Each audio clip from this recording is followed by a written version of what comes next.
just a little bit. He's got a little bit better control. Now they just reverse the rolls. A double leg entanglement. I know this. After seeing all these leg fights and all these matches today, I'm definitely getting some chicken wings. Well, I was going to eat chicken wings regardless. But we go for a spin bar. I You think see we're that gonna go heel hook there. not off the mat. I think we might gonna be close to the reset. Because there's and the competitors taking it upon themselves to reset. I love it. I love it. I love it. Just tells you he's like, man, that's what I want to do. A little bit skewed for us. You have to look at the soles of the feet. Dip that foot in the water there. Can be a little bit dangerous. Doing the fancy, foot locks, and it's good to see that knee bar set up.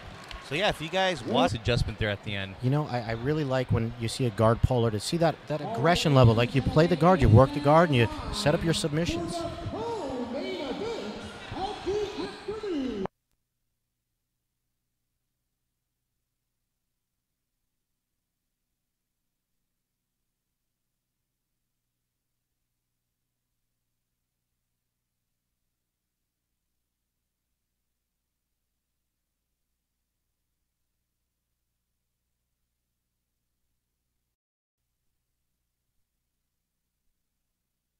Read off the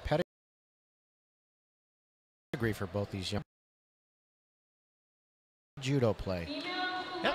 And we saw Marcella's husband earlier win. Oh, that's right. Yeah. Okay, just a reset back to the center of the mat.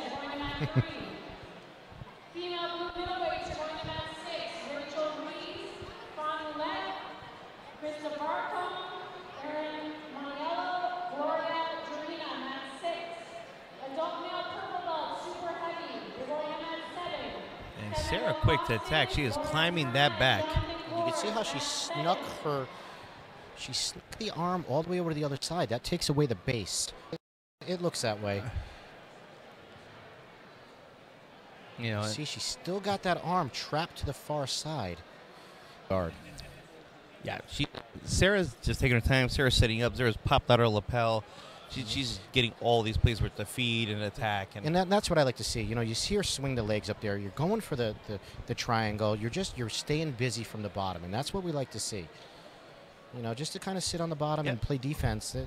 That's not going to get you any favors with the judges. And it looks like Sarah's just trying to just to muscle her way over. She's trying to just step over, take the back. She's going to reach around and feed that lapel to that right arm. There it goes, right here. She's going to sneak. See how she's going to feed that right there? Now, she can actually take the other arm and start working. There's actually a nice choke from here that you can set up. It's a hybrid kind of inverted Ezekiel, if you would. Oh, yeah. 3 minutes have passed, 5 minutes up. Oh, what do we got going on here? She threw a series of submissions from the bottom, and you know what? Nothing worked out for her, so you find your way on top, and let's see what she can do from the top position now. One moment, guys.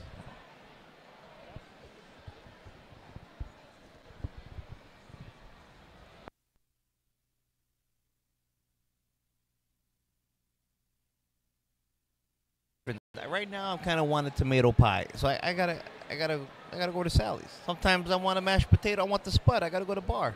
Bar pizza is also worthy of conversation here, but I'm a Pepe's guy. I grew up in New Haven. If I want pepperoni. If I want a margarita, if I've had a couple beers, I don't want to claim a casino.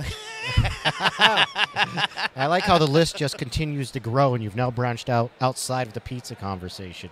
Clams Casino? That's what I'm saying. You could get anything you want. Listen, it's all about different types of crust and dough. Well, there's something about the New Haven water that makes that crust just right. It is definitely something in the water. There's nothing better than having that black chard on the bottom of the pizza all over your fingers. You know what's funny? I actually recently went to go see the Bellator. I saw the MVP daily fight at Mohegan Sun, and there is a Frank Pepe's in the. There is one there, not the same. Not even close. But the hilarious part was he had all the concession stands. And you could tell who was from Connecticut because the giant line for Frank Pepe. Right. Unfortunately, that kind of skews what Pepe's is all about. That being said, I guess if you mix that into the, Yeah, the it was the just pizza quality yeah. conversation. It was just hilarious. It was just like everyone connect would rather eat from the Frank Pepe cart than even eat like a chicken tender fries or a Well, I suppose Frank Pepe's, even when done wrong, is better than It was actually chicken it tenders. was actually good. Yes, it's not the same It's as not the going, but it's pretty damn worlds beyond what you're getting from a concession stand. I don't want to start casting dispersions about Jersey, but it's still better than Jersey pizza. Ooh, Yeah, I said. Actually, I had a friend who swears up and down by Jersey pizza, but he's willing to admit that the Connecticut pizza is superior. Well, as long as he's willing to admit that. But he says they got better Italian food in Jersey than we do in Connecticut. I might have to give him that. Our Italian food up here is kind of weak. Well, we'll agree to disagree, good sir. You eat family meals. A lot of them. Back to the match here. All right, here we go. Right back in action. Got that nosebleed cleaned up. And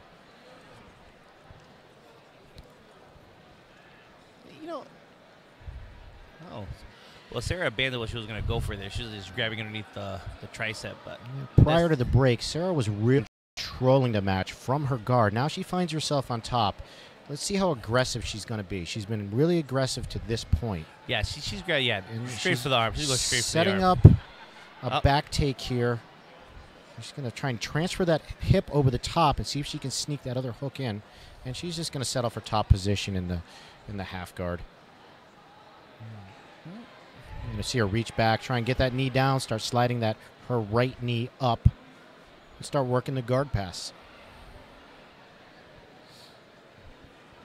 The bottom line, even though this is a submission-only tournament, you still want to pass the guard because, surprise, surprise, you're going to have more submissions from your side control and from your mount positions.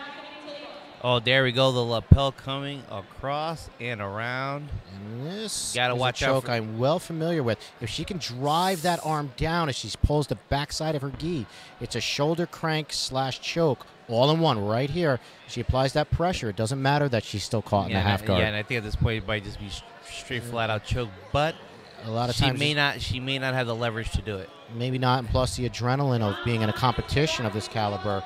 You're just not going to tap prematurely to something like this. But she got it to pass out of it.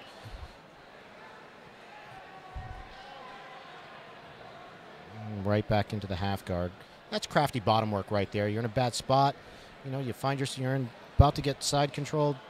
Get yourself back to half guard. We're just coming. We're 2 minutes and a half left, and it's just been all Sarah. She's controlling within the guard. She's controlling it now from the top. But everything can change at a blink of an eye in a sub-only tournament. You could be losing the entire match, and then out of nowhere, if you catch us, all that hard work was in vain. Correct. But right now, she's just not showing any sort of real quality movement from the bottom to get herself out of this spot. Ooh, what are we going for here? Looking to set up some side control here. She wants to mount here. She's going to get it. Yeah. Marcel is trying to do, kind of hard to see. She looks like she's trying to do something typical like collar choke, but I can never really tell from here. Ugh. About to hit that minute and a half mark. 90 seconds left. Now she's got the rear mount.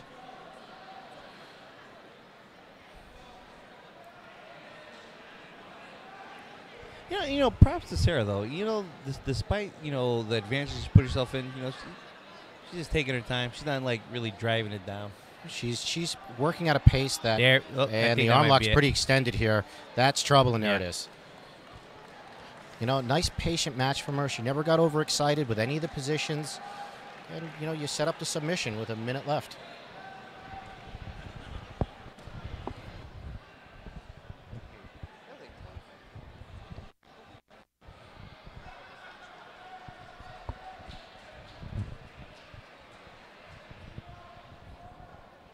All right, and your winner via armbar, Sarah Black representing Ribeiro JJ.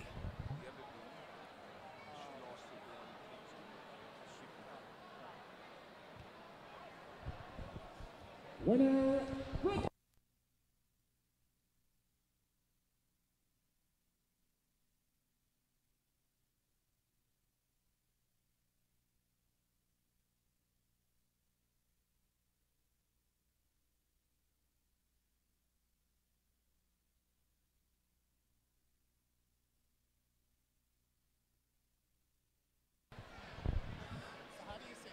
And so props to both Sarah Black and Marcella Lawton.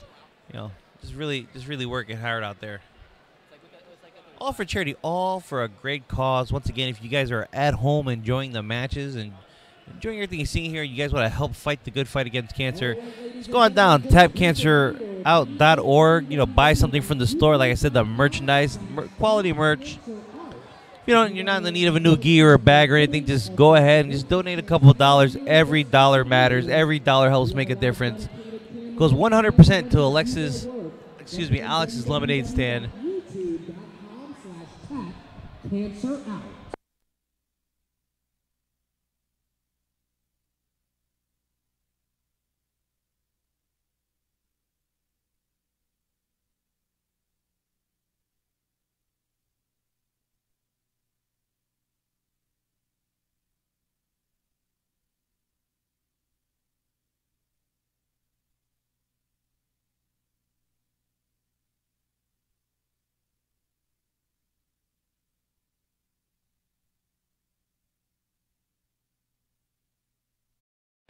You didn't think a heavyweight can move that fast, did you, Walter? Oh no, I know you guys can. Oh wow, hands tapping right into it, and you missed it. And Joao Cruvinella here from representing the GF team here in Connecticut. He has quite the support here in the crowd. You see this really low stance. Yeah, going up against Mark Vivas from Bonsai Jiu-Jitsu, what I have noted here. Excuse me, New Breed Training Center.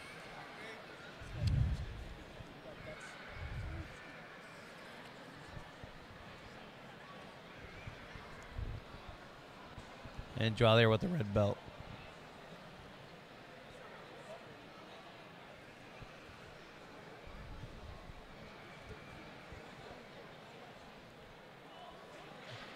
And ladies and gentlemen, if you're watching from home, this is your main event.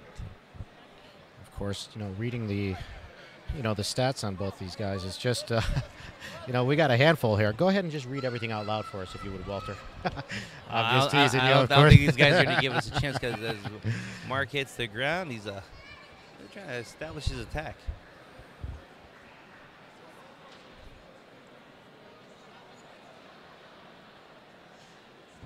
And of course, we're looking at both of these competitors, and you're seeing a really contrast in terms of body structures for jiu-jitsu. You've got the short, stout player versus the longer, slender player. It's interesting to watch this matchup because you'll often hear people say it's the long, lanky guys that give you the most trouble. Indeed. Bane of my existence, at least. And he's going to try and set up that omoplata here. Not yet. And he's going to pick him up. And he's going to sneak under that leg. This can get tricky right here.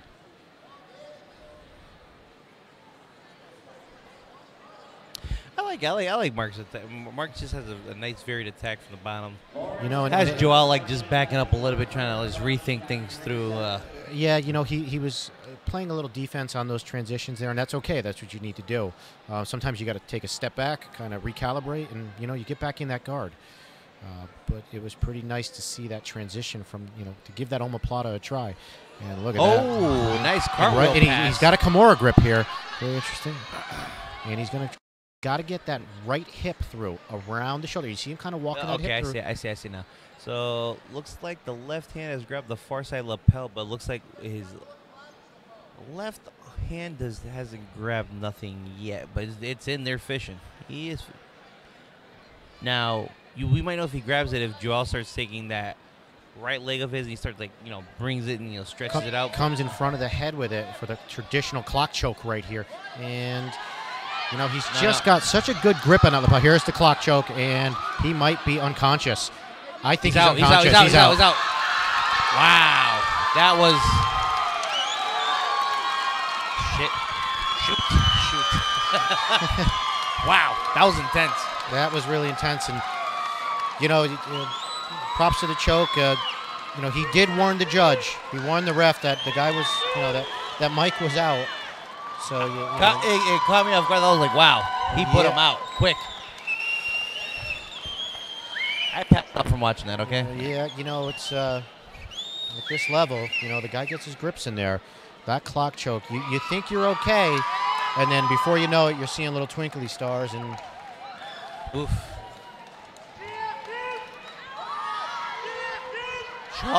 Joao Cruvinel from GF Team Connecticut is your main event winner.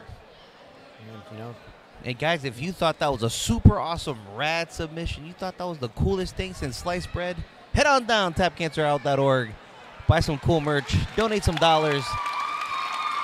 Our competitors heck of a matchup. Our competitors are putting it all on the line for you.